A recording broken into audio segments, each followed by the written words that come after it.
Voilà, bonsoir à tous. Bienvenue à chacun pour notre nouvelle conférence euh, en visio. Nous sommes très heureux de vous accueillir dans les bureaux de l'AED et nous sommes connectés en direct depuis le Nigeria avec le père Swakor que je vais vous présenter juste après. Donc, le père est bien connecté. Bon, Nathalie, très bien. Donc, nous sommes très heureux avec Amélie de vous accueillir pour vous parler aujourd'hui du Nigeria. On continue chaque mois notre tour du monde à la rencontre des chrétiens en détresse pour témoigner à la fois de leurs difficultés, mais aussi de leur espérance. Et aujourd'hui, c'est en Afrique que nous nous rendons. Nous partons au Nigeria, le Nigeria qui est le pays le plus peuplé d'Afrique avec 210 millions d'habitants. C'est un pays immense. C'est un pays d'Afrique de l'Ouest qui est bordé au sud par l'océan Atlantique et puis qui a de nombreux voisins. À l'ouest, le Bénin, au nord, le Niger, et le pays a une toute petite frontière avec le Tchad au nord-est, et puis à l'est, on trouve le Cameroun. Historiquement, juste en quelques mots, le Nigeria a été colonisé par les Britanniques. C'était d'abord un pays qui était sous protectorat du Royaume-Uni à partir de 1886. C'est devenu une colonie en 1914 et puis le pays est redevenu indépendant en 1960. Aujourd'hui, au Nigeria, les chrétiens et les musulmans représentent chacun de manière précise 46% de la population. Et ces deux religions, on constate aujourd'hui qu'il existe un clivage très fort entre le sud du pays, qui est majoritairement chrétien, et le nord, qui est majoritairement musulman. Le Nigeria vient souvent au devant de l'actualité parce que depuis, hélas, une dizaine d'années, le pays est marqué par deux crises majeures. La première, elle est malheureusement connue, c'est le déploiement des djihadistes de Boko Haram, qui sont très actifs, notamment dans le nord-est du pays, et qui ciblent tout particulièrement les chrétiens. Et puis, depuis quelque temps, on assiste également à l'expansion de l'organisation État islamique. La seconde crise, c'est une crise qui se produit dans le centre du pays, qu'on appelle la Middle Belt. Et là, il y a des conflits entre les agriculteurs qui sont chrétiens et qui sont attaqués par des éleveurs qui viennent du nord et qui sont peuls et majoritairement musulmans. Alors, ce conflit qui se déploie dans la Middle Belt, c'est un conflit qui a des origines assez complexes et nombreuses. Il y a des questions de changement climatique. Les musulmans du Nord, les éleveurs du Nord descendent vers le Sud. Il y a des questions d'accès à la terre. Les éleveurs essayent, il existe aussi des conjonctures politiques locales. Et puis dans ce conflit qui s'intensifie, on ne peut pas ignorer qu'il y a également des raisons religieuses. On estime que depuis 2015, le chiffre est effrayant, plus de 12 000 chrétiens ont été tués au Nigeria. Le gouvernement est plutôt faible, il agit peu pour lutter contre ces violences, à la fois dans le nord du pays et dans le centre du pays. Et beaucoup d'observateurs redoutent que la situation ne continue à s'aggraver et aboutisse à une véritable épuration ethnique, des chrétiens, non seulement dans le nord, mais également dans le centre du pays. Donc voilà pourquoi nous sommes au chevet du Nigeria, voilà pourquoi l'AED est particulièrement présente dans le pays grâce à vous, grâce à ses bienfaiteurs, par la prière et par les dons. Et nous souhaitions aujourd'hui prendre du temps pour évoquer la situation du pays. Et pour ce faire, nous sommes très heureux d'accueillir le père Swakor, John Swakor, dont nous avions fait la connaissance il y a quelques mois, pendant la nuit des témoins. Il nous avait rejoints et nous avions pu passer quelques jours ensemble. Père, est-ce qu'on peut juste vérifier si le père m'entend? Est-ce que père, vous m'entendez? Je vais juste vous présenter et après, je vous donnerai la parole. Est-ce que vous m'entendez, père? Oui, on me Oui, dit très qu'il bien. m'entend. Super. Alors, mon père, donc vous êtes originaire du Nigeria, bien sûr, et vous êtes membre de la famille des missionnaires des missions africaines de Lyon. Vous avez suivi toute votre formation au séminaire Saint-Pierre et Saint-Paul au sud-ouest du Nigeria et vous avez eu la grâce d'être ordonné prêtre en 2000. En 2014, vous avez été nommé en France dans la communauté des missions africaines à Nantes. Et là, vous avez été bénévole au Secours catholique, conseiller des religieux des Scouts d'Europe, membre de la pastorale des migrants dans le diocèse, une communauté réciproque de mon père, 2012, que vous étiez au Nigeria. Vous avez appris que dans un village dans lequel vous aviez célébré la messe la veille, eh bien, 50 personnes avaient été tuées. Et pour ce témoignage du Nigeria, vous avez deux confrères prêtres qui sont avec vous et qui pourront peut-être dire un mot à l'issue de votre intervention. Et puis, ensuite, après votre intervention et celle de vos deux confrères, c'est Amélie qui est avec nous, qui est journaliste à l'AED, qui est rédactrice en chef du magazine L'Église dans le monde, qui reprendra la parole et qui vous interrogera, qui posera des questions plus particulières sur la situation de l'Église au Nigeria. Et chers amis, avant de conclure, vous avez en bas de votre petite fenêtre une icône discussion.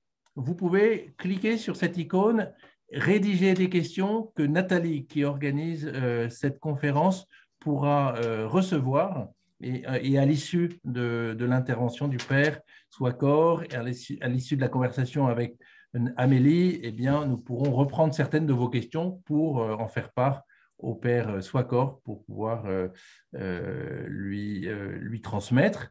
Et puis, comme à l'habitude, à l'issue de notre rencontre, nous prendrons un tout petit temps de prière pour confier à la Vierge Marie toutes les informations que nous aurons recueillies. Donc, merci beaucoup, cher Père. Je suis très heureux de vous revoir à distance. Nous sommes très heureux d'écouter votre témoignage. Donc, je vous laisse la parole. Merci beaucoup. Merci, Benoît, pour cette occasion que vous m'aviez donnée encore pour donner mon témoignage. Je ne sais pas si vous m'entendiez bien, si le son est bon. Très bon, merci. Voilà. Nous avons eu la nuit des témoins où j'avais représenté l'évêque de Maïdougouri, où il y a le théâtre ou bien le drame de Boko Haram qui a ravagé l'église à Maïdougouri. Que bon, on parlait toujours de Boko Haram sans toucher le cœur du problème qui est quelque part économique et politique au Nigeria. Et comme vous avez dit aussi, au Nigeria, nous avons les deux religions principales, le chrétien et puis l'islam, la foi chrétienne et l'islam, qui dominent. Et ça joue beaucoup dans la politique et les enjeux économiques du pays. Pour situer tout le monde un peu sur l'aspect du problème, c'est que une secte musulmane qui se considérait conservatrice cherchait à convertir tout le monde par le djihadisme. C'était en 2009. Il s'appelait Boko Haram, qui veut dire que l'éducation occidentale est mauvaise. Et d'un coup, ce n'était plus question de convertir tout le monde au Nigeria, une population de 200 millions, mais c'était aussi pour prendre le territoire au nord-est du Nigeria, qui venait de découvrir les matières premières, le gaz, le pétrole et l'uranium.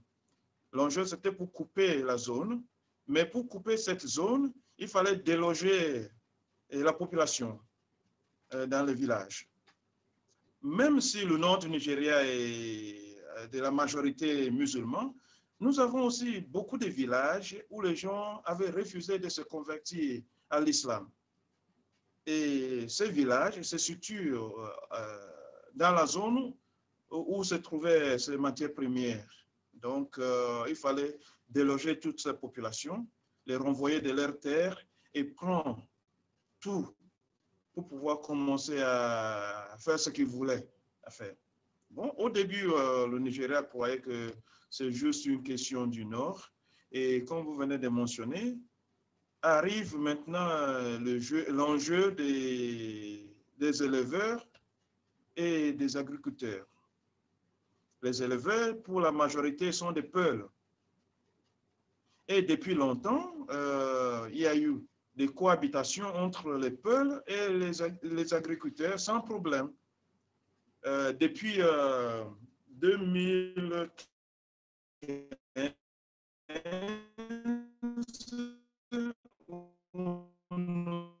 nous avons eu un président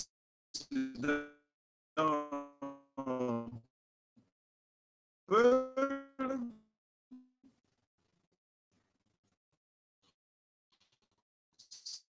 a pris une autre dimension. Bon, malheureusement, on peut le dire, c'est la réalité.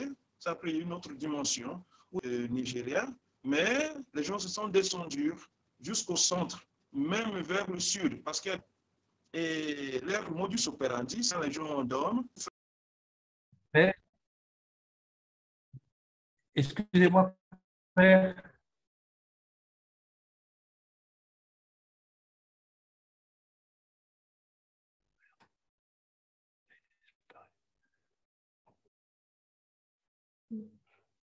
Alors, on a un petit souci technique. Le son a disparu. On a à la fois beaucoup de chance qu'il soit en direct avec nous depuis Abuja et aussi la connexion n'est pas très stable. Donc, on va essayer de récupérer le se reconnecte.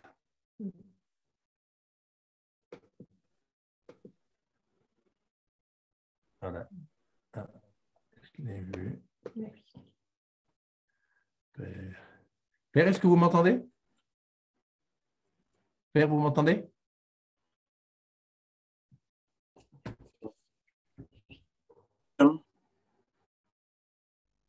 Allô?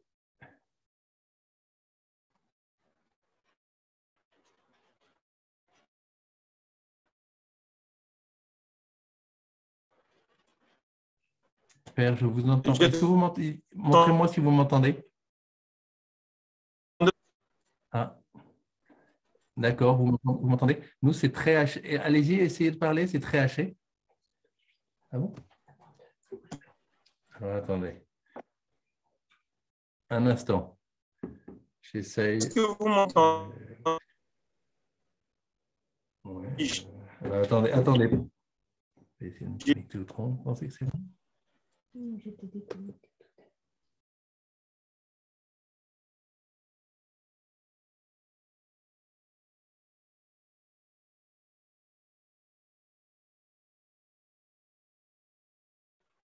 Change from MTN to the meilleur connexion.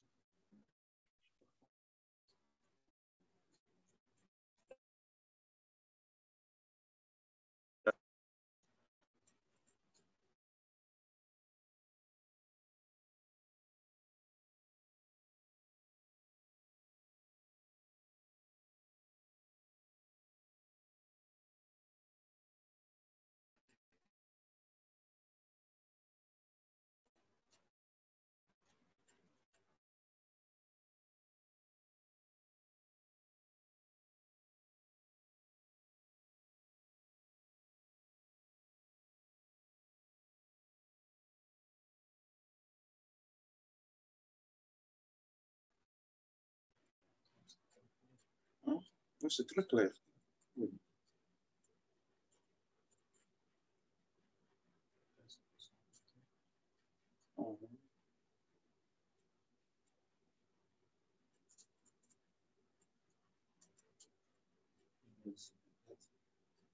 Je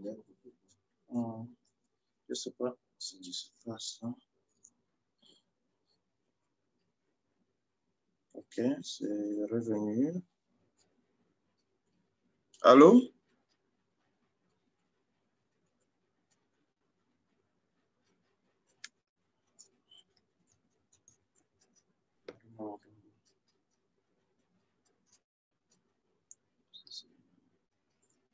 Les gens de Lyon qui sont dénoncés.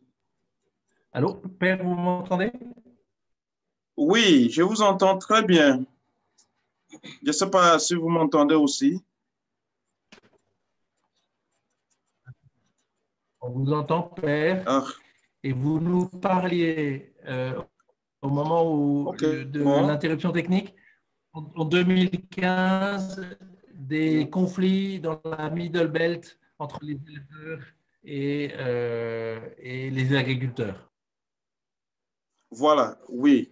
Donc, je disais qu'en 2015, avec le nouveau président, qui est Peul, ça avait pris une autre dimension.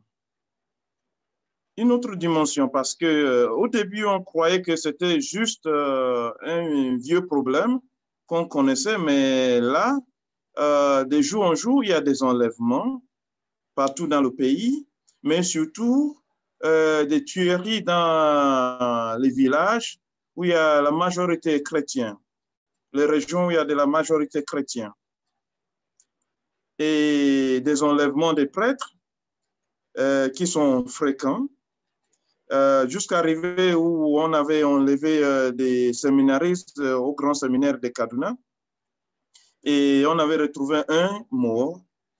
Des prêtres qu'on retrouvait aussi morts après leurs enlèvements avec les chrétiens. Et à chaque fois, ils demandaient des rançons. Voilà. Donc, peut-être ça peut vous choquer aussi tout dernièrement pour dire comment les choses se sont empirées. Il y a, le mois dernier, il y a eu le train qui allait d'Abuja jusqu'à Kaduna. La Kaduna, c'est la ville, la grande ville au nord du Nigeria. Un train qui allait d'Abuja à Kaduna. Ces personnes avaient arrêté ce train en mi-chemin pour pouvoir enlever les gens. Donc, plus de 300 personnes ont été enlevées entre Abuja et Kaduna. Mais ça n'a jamais arrêté, malgré la manif des évêques et les chrétiens dans la capitale il y a quelques années. Ça s'empire de jour en jour. Nous parlons aussi des élections l'année prochaine. Et à chaque fois, on nous dit, bon, la sécurité est la priorité, mais on ne voit rien pour dire que c'est la priorité du gouvernement, ni des personnes qui se présentent pour être si président, ni sénateur, ni député pour les élections à venir. Donc, peut-être avant de continuer, je vais laisser la parole à un curé des missions africaines également. Il est originaire du Congo, il est en mission au Nigeria. Il a eu ces chrétiens massacrés il y a quelques semaines. Il va vous dire comment les choses se sont passées. Il s'appelle Edouard Moussiba.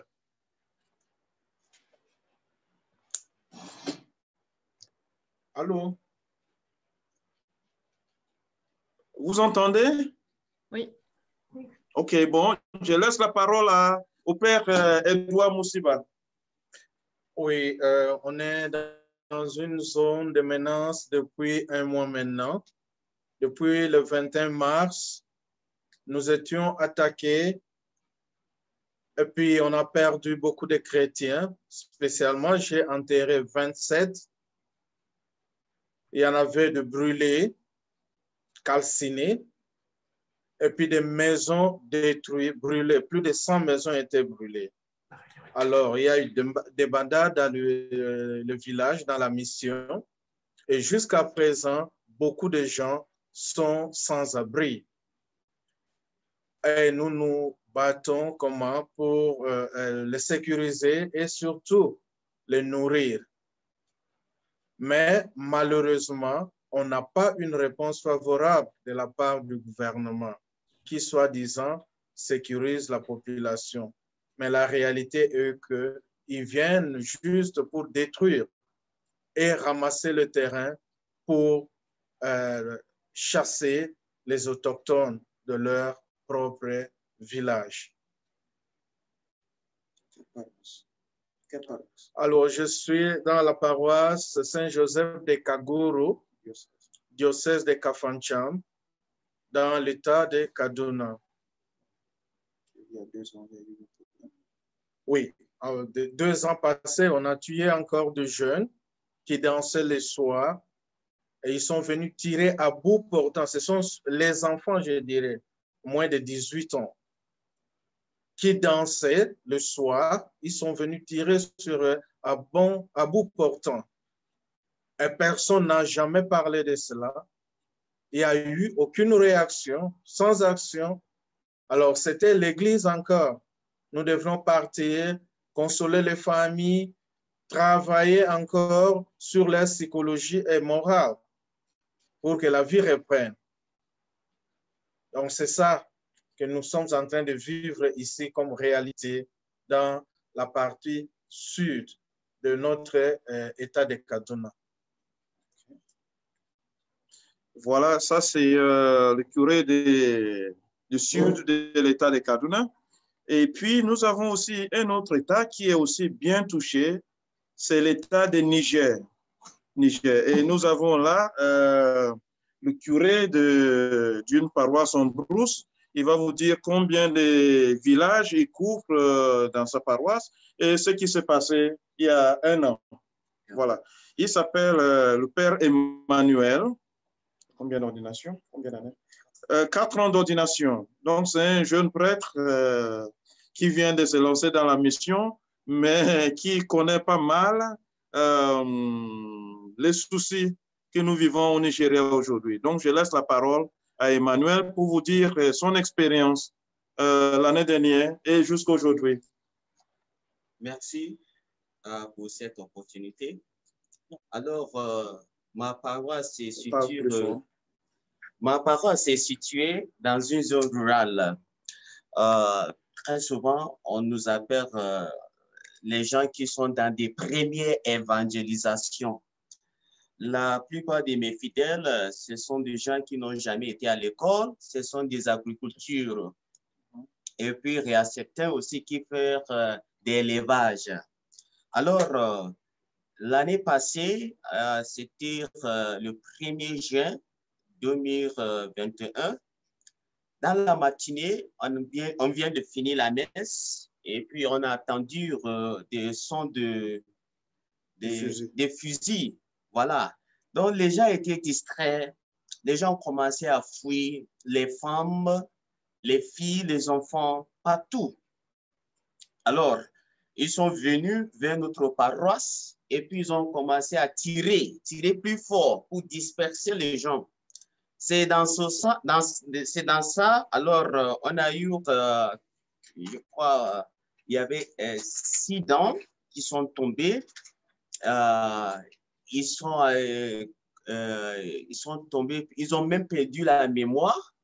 Et puis, ce jour-là, la plupart des femmes, alors surtout des béas, ils ont pratiquement perdu leur tête.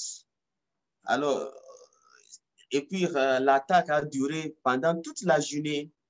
Et tandis que l'attaque se passe, il n'y a pas une intervention de l'État. Jusqu'à le lendemain, j'étais obligé à fuir la paroisse parce que comme je suis le prêtre là-bas, alors les fidèles m'ont conseillé de fuir. Alors j'ai fui et après, les gens aussi se sont dispersés. Et cette année, il y a aussi des attaques, mais la plus grande attaque qui s'est passée cette année, c'était le 10 février.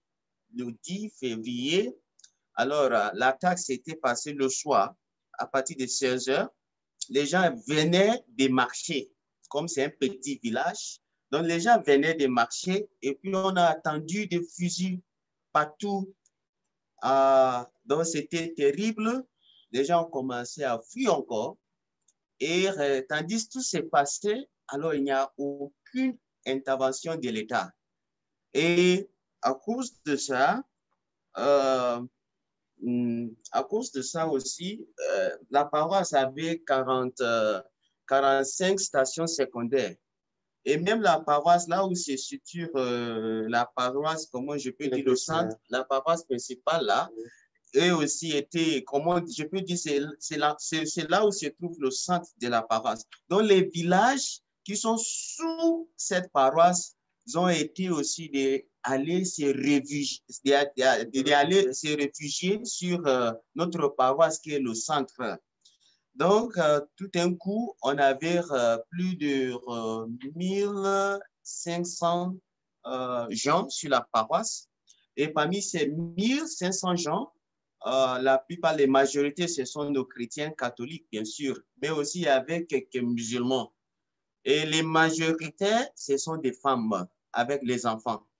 Les femmes avec des enfants, ce sont eux qui sont des majorités parmi tous ces gens. Donc, ils habitent sur notre paroisse et jusqu'à maintenant, jusqu'à maintenant, j'ai encore quelques réfugiés sur la paroisse qui sont toujours là. Ils ne peuvent pas retourner encore sur leur virage ancêtre. Alors, donc, aujourd'hui, il nous reste 12 stations secondaires. Et parmi ces 12 stations secondaires, c'est seulement 7. C'est 7 qui sont vraiment que tu peux trouver des gens pour aller, on peut célébrer la messe et quelquefois aussi faire la catéchèse. Donc, au cours d'une année, on n'a pas fait des réunions pastorales, on n'a pas vraiment célébré la messe comme il faut. On n'a pas fait beaucoup de choses, beaucoup de choses, on n'a pas fait. Donc, c'est notre situation. Alors, et puis, ce qui est bizarre, c'est surtout les femmes qui sont des victimes avec des enfants. Et la plupart aussi n'ont plus des terres pour faire leur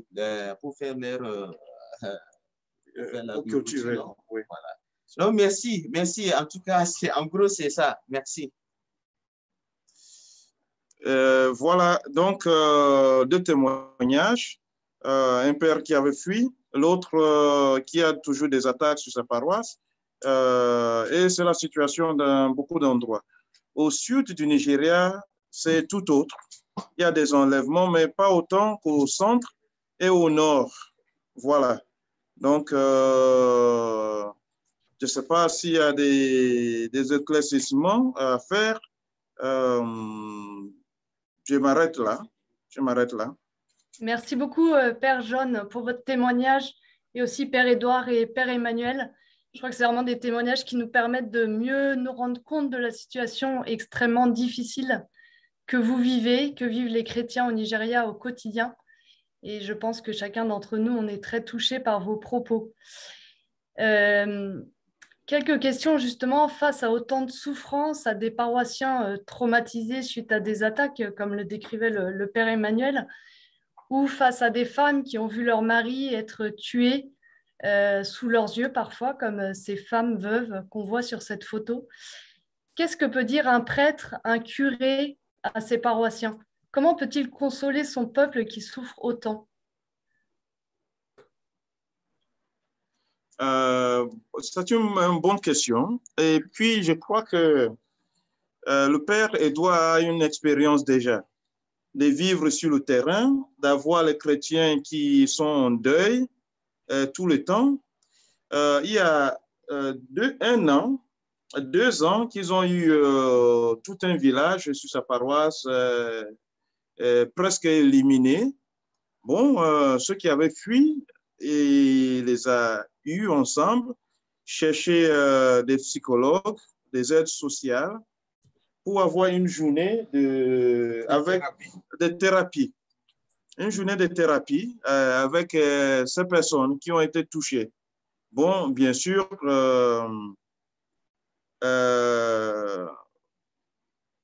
enterrer, c'est sans question, mais il faut aussi de la thérapie, à part la solidarité, parce que perdre tout Le curé ne peut pas parler seulement de l'écriture sans agir. Il y a eu une solidarité, un appel lancé sur les paroisses des villes pour avoir des vivres aussi, pour venir en aide de ces personnes. Donc, des paroles de consolation, mais aussi des actions concrètes pour remettre ces personnes sur pied. Voilà. Donc, parce que le Christ parle aussi de développement humain, des actions sociales, ce n'est pas seulement des spirituels. Le spirituel va avec le social pour le bien de l'homme. On a vu on sait que la foi des Nigérians reste très forte malgré cette situation, comme on le voit sur ce chemin de croix qui date de la semaine dernière où il y a une foule rassemblée pour prier. Et est-ce qu'il existe une pastorale du pardon particulière lorsqu'un pays est en proie à de tels massacres quotidiens? Est-ce que l'Église a mis en place des sessions de vérité, réconciliation, par exemple, pour aider ses fidèles à pardonner? Parce que c'est un sujet extrêmement délicat quand on vit au quotidien des choses aussi difficiles. Oui, il y a des instances de dialogue. Il y a des instances de dialogue au niveau de la conférence épiscopale, mais sur place, dans les villages où vivent tous ces problèmes, comme c'est des soucis continus, pour le moment, il n'y a pas de questions de parler de réconciliation pour le moment. Parce que parler de réconciliation, quand on sait que la vie est en danger pour être éliminée demain, les gens ne pensent que comment survivre de jour en jour, parce qu'il y a la peur. Il y a la peur. Les gens sont déplacés. Ce n'est pas que les bourreaux sont là avec eux. Les gens viennent dans la nuit pour attaquer et disparaître. C'est ça.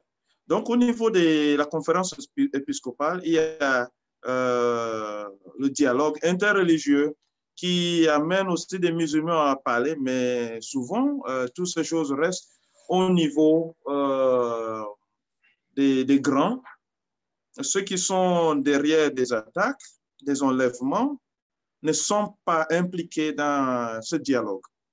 Donc, au niveau local, dans les paroisses, les attaques continuent. Même si on met des choses en place pour dialoguer, il faut avoir l'autre pour dialoguer avec.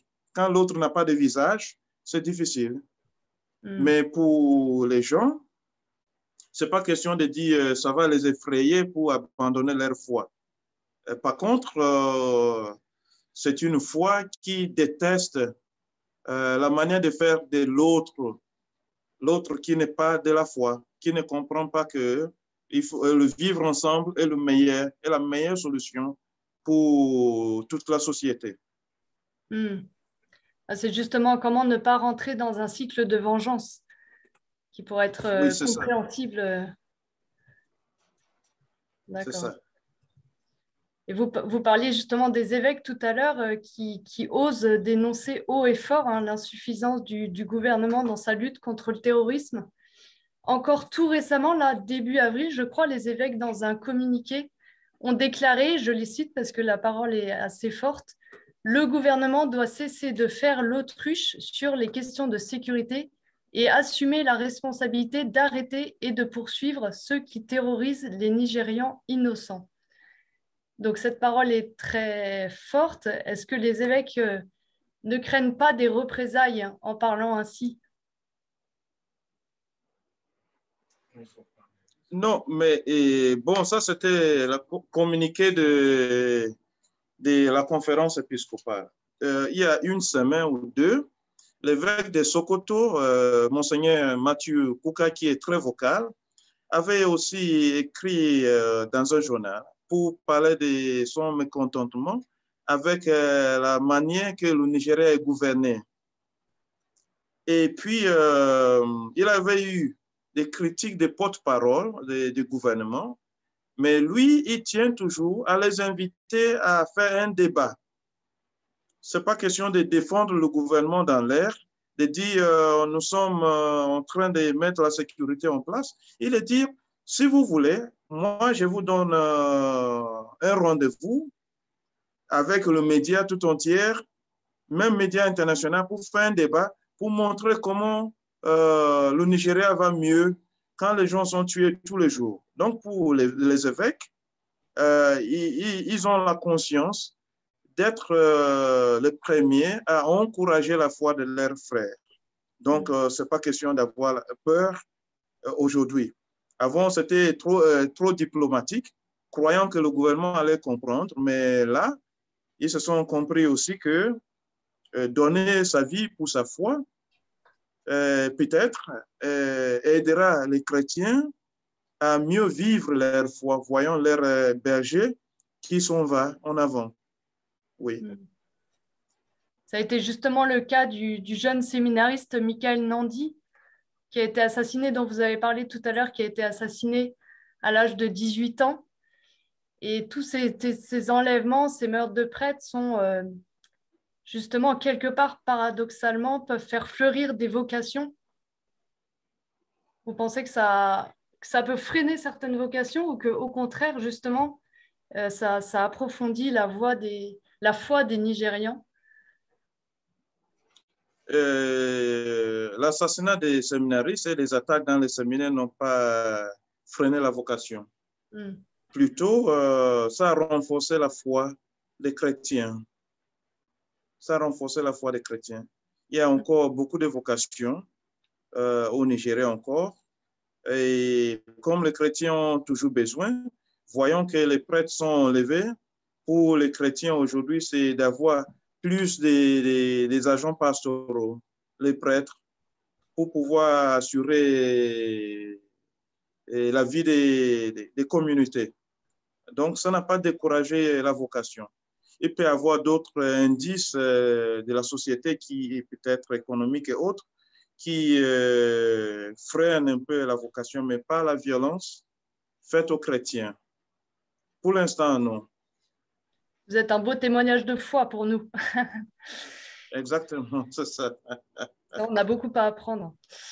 Et vous avez évoqué justement la question de l'islam. Au quotidien, comment se passent les relations justement avec les membres d'autres religions? Est-ce que vous trouvez que ces relations ont évolué au cours de ces dernières années, notamment avec la montée de l'islam radical? Comment ça se passe vraiment au quotidien dans les villages, les villes? Je ne parle pas au niveau de la hiérarchie, mais vraiment au quotidien. Au quotidien, il y a des bons vivre ensemble. Il y a le bon vivre ensemble. Parce que parfois, quand ces sectes arrivent dans les villages, et surtout la nuit, ils ne font pas la différence. Comme le père Emmanuel vient de dire, il y a des réfugiés, des personnes déplacées sur sa paroisse, sur l'église mère, et plus de 1000 personnes qui l'hébergent. Il y a des chrétiens et des musulmans qui ont dû fuir parce que des enlèvements aujourd'hui, malgré le fait que les villages chrétiens sont ciblés, c'est de l'argent. Ils demandent toujours de l'argent pour pouvoir laisser les gens partir. Donc, les gens ont compris. Là où il y a des musulmans, des chrétiens, souvent, il y a de bons vivre ensemble parce qu'ils savent que tout le monde peut être cible et il faut continuer à vivre comme avant. Parce qu'ils savent que tous ces radicaux sont arrivés d'ailleurs, surtout. Bon, je ne peux pas confirmer, mais certains disent que la plupart viennent des pays de l'Afrique de l'Ouest. Ils ne connaissent pas les habitants du pays. Ils sont là juste pour piller. Et comme ils suivent aussi quelques imams qui les disent des choses, ça les conduit à faire des choses au nom de la religion, sans vraiment tenir compte de la réalité sur place. Donc, il y a toujours le vivre ensemble entre les personnes qui sont des différentes religions, les paysans. Ça, ils ne différencient pas. Parce que dans un village, on trouve le même peuple, les mêmes familles qui appartiennent aux différentes religions. Oui, ça c'est ça. Ancré en vous. Et tout à l'heure, vous parliez aussi du gouvernement qui ne réagissait pas face aux attaques. On voit régulièrement des catholiques, entre autres, manifester de manière pacifique contre cette insécurité dans le pays pour attirer l'attention justement du gouvernement fédéral. Est-ce que vous voyez une évolution de ce gouvernement? Comment vous pouvez attirer son attention? Comment vous pouvez vous faire entendre? Malgré les manifs, si les choses ont évolué, je peux dire que se sont évolués dans le négatif, pas dans le positif. Et puis le gouvernement, qui n'a pas la bonne volonté de faire évoluer les choses pour le meilleur.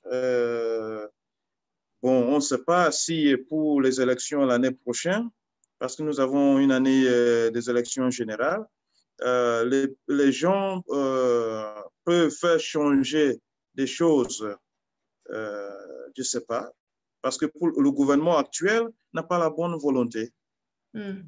Il y a eu un temps, un ancien agent des services de renseignement était sorti à la télé pour dire ouvertement comment certains sénateurs, certains ministres du gouvernement actuel sont impliqués dans le terrorisme dans le pays. Rien n'a été fait. On l'avait arrêté pour le mettre en silence. Et c'est tout.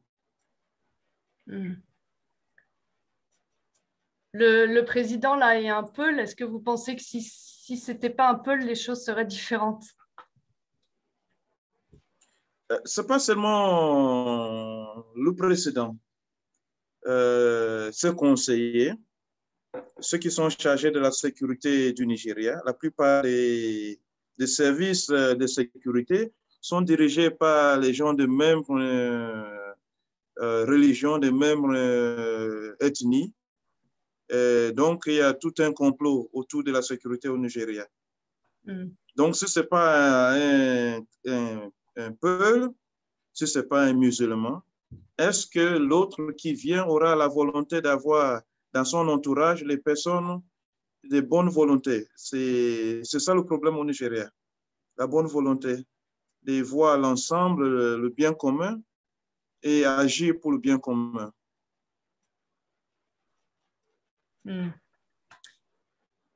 En France, vous l'avez évoqué tout à l'heure, cette situation, ce conflit ethnique entre bergers peuls d'un côté et agriculteurs nomades de l'autre.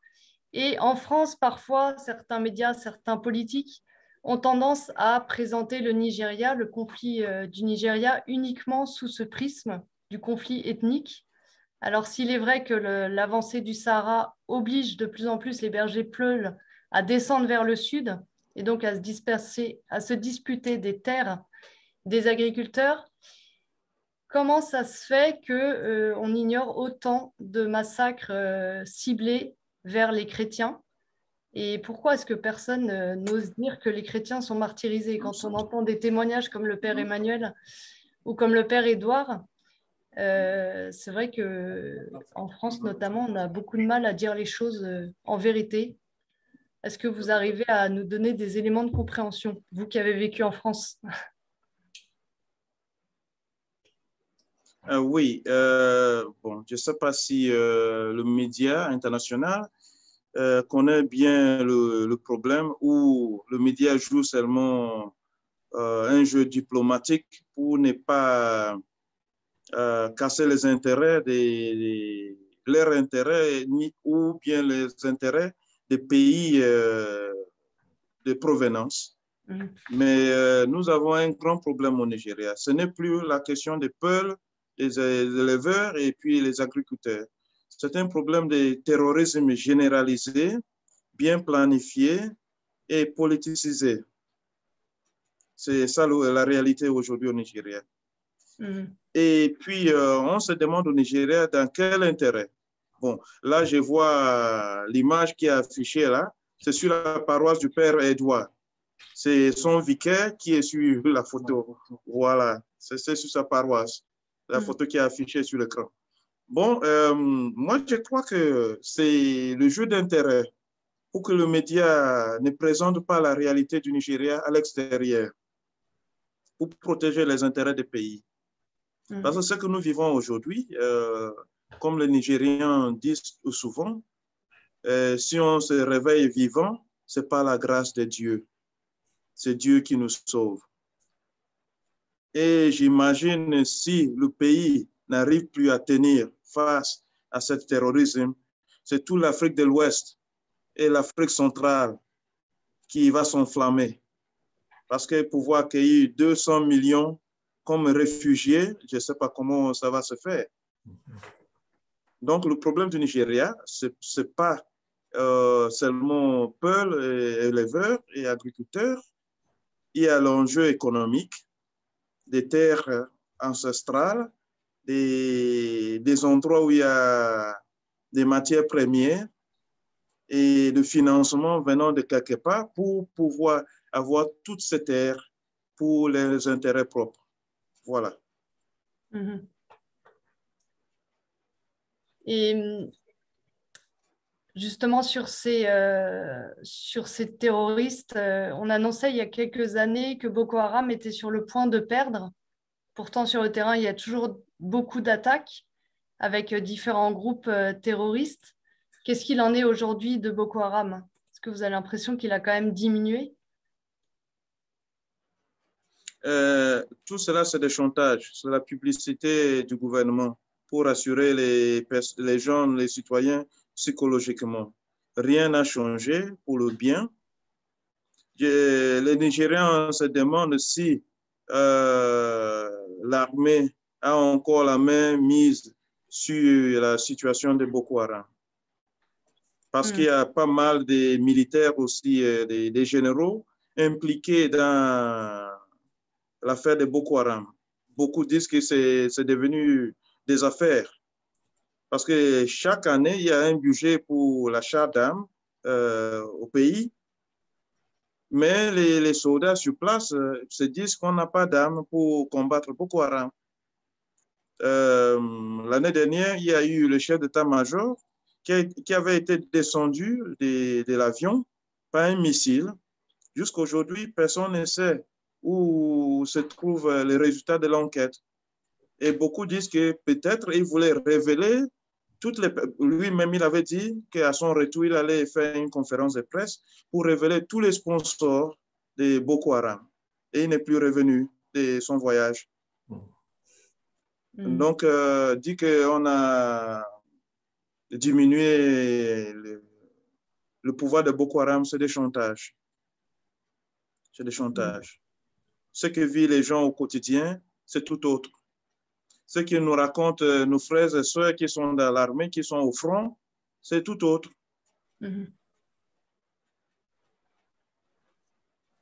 Alors je vous pose une question qu'un auditeur a posée. Quel avenir pour ce pays? Le gouvernement est-il anti-chrétien? Le gouvernement est anti-peuple. Pas seulement anti-chrétien, anti-peuple.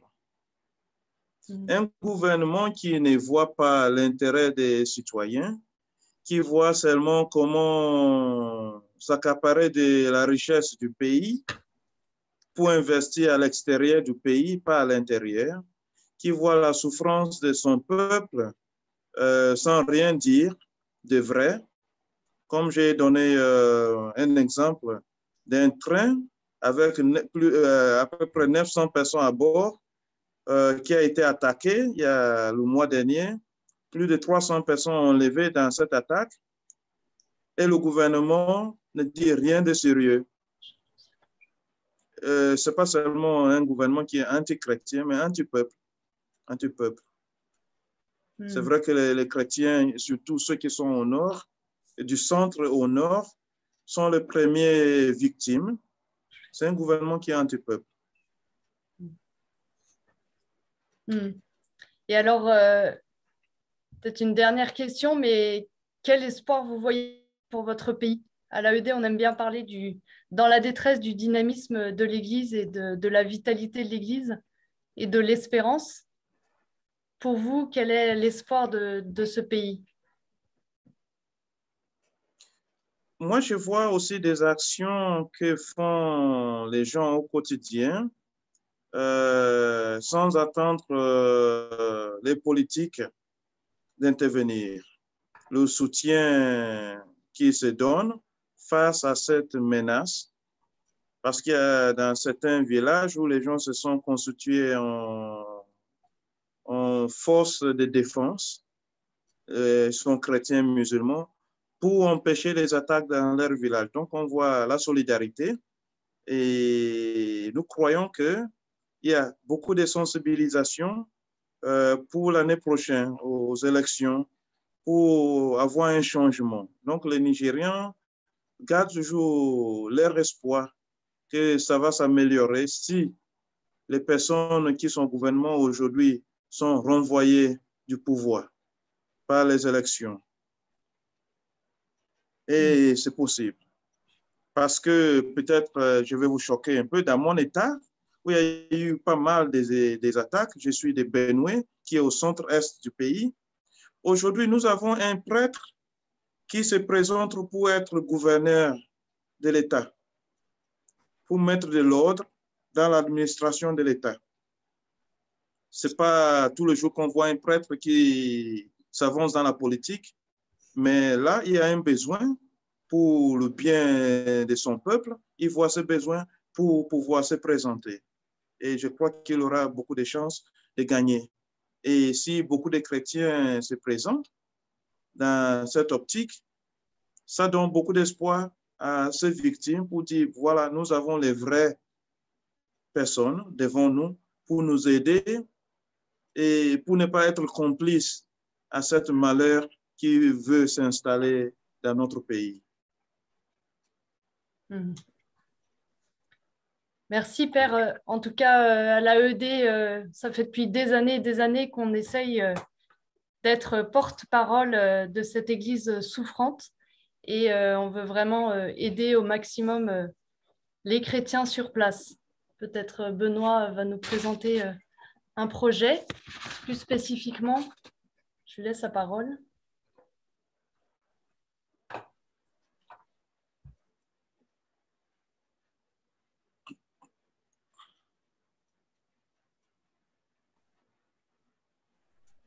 Merci infiniment.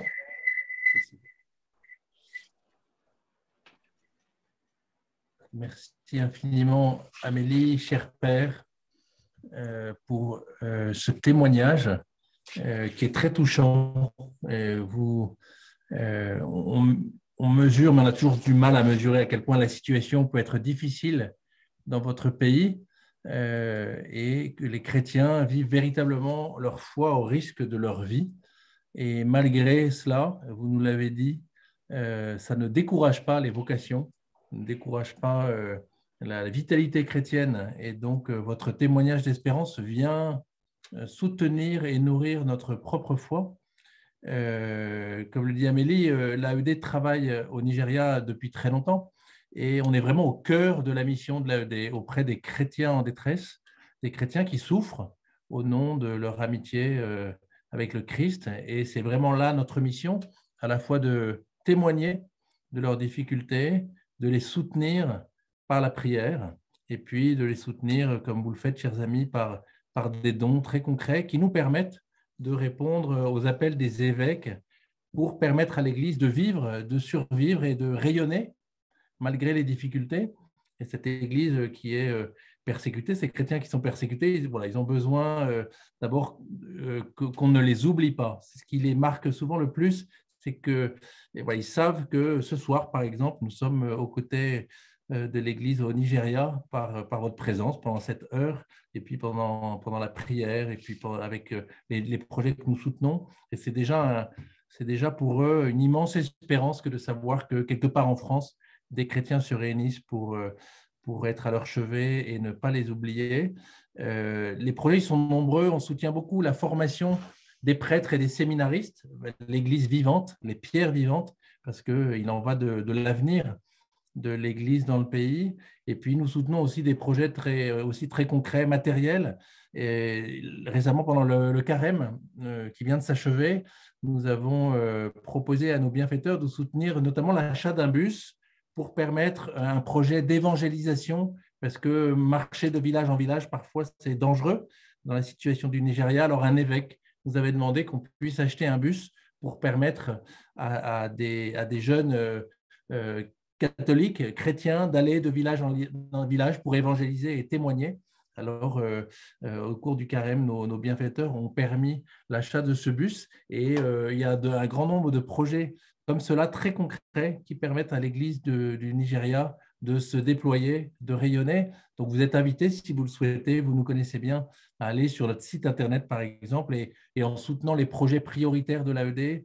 C'est notamment vers le Nigeria que vos dons sont orientés pour permettre à cette Église, à la fois souffrante et pleine d'espérance, de vivre malgré les difficultés. Donc, Père, assurez, vous êtes à Abuja, assurez tous les paroissiens, tous ceux qui vous entourent, assurez-les de notre amitié, assurez-les de nos prières très ferventes et très fidèles, assurez-les de notre soutien fidèle avec les bienfaiteurs de l'AED pour permettre à nos frères chrétiens, frères et sœurs chrétiens du Nigeria de continuer leur chemin, même si bien souvent c'est un chemin de croix. Dites-leur bien que nous sommes à leur côté et que nous ne les oublions pas et que nous resterons fidèles à l'Église du Nigeria. Je vous propose tout simplement de terminer, comme nous en avons l'habitude, par une courte prière et nous dirons un « Je vous salue Marie » pour toute l'Église du Nigeria, pour les chrétiens souffrants et espérants de ce beau pays d'Afrique. Au nom du Père et du Fils et du Saint-Esprit. Amen. Amen. Vierge Marie, nous te confions les victimes du terrorisme, nous te confions tous ceux qui sont persécutés en raison de leur foi. Vierge Marie, viens leur apporter maintenant ton aide, ton réconfort, viens apaiser les souffrances de ceux qui souffrent au nom du Christ et viens les réconforter et les accompagner dans leur chemin de croix qui mène, nous le savons, dans la foi à la résurrection. Nous confions les chrétiens du Nigeria à Marie. Je vous salue Marie, pleine de grâce, le Seigneur est avec vous. Vous êtes bénie entre toutes les femmes, et Jésus, le fruit de vos entrailles, est béni. Sainte Marie, Mère de Dieu, priez pour nous pauvres pécheurs, maintenant et à l'heure de notre mort. Amen. Notre-Dame du Nigeria, priez pour nous. Notre-Dame de la paix, priez pour nous. Du Père et du Fils et du Saint-Esprit. Amen. Cher Père, merci infiniment pour votre présence. Je vous en prie. Je vous en prie. Merci beaucoup à l'AED. Et puis, dès que vous êtes à nouveau en France, nous serons très heureux de vous revoir, cher Père, de continuer notre dialogue ensemble et de continuer à témoigner et à soutenir l'Église du Nigeria que nous aimons tant. Donc, merci à vous, chers amis, chers bienfaiteurs, chers amis de l'AED. Merci d'avoir pris ce temps ensemble. Il est 21h30, donc comme à l'habitude, au bout d'une heure, on s'arrête et on reste unis par la prière et par la charité auprès de l'Église en détresse dans le monde. Merci beaucoup à tous. Bonne soirée et au mois prochain pour la découverte d'un nouveau pays dans lequel nous œuvrons ensemble. Merci beaucoup. Bonne soirée.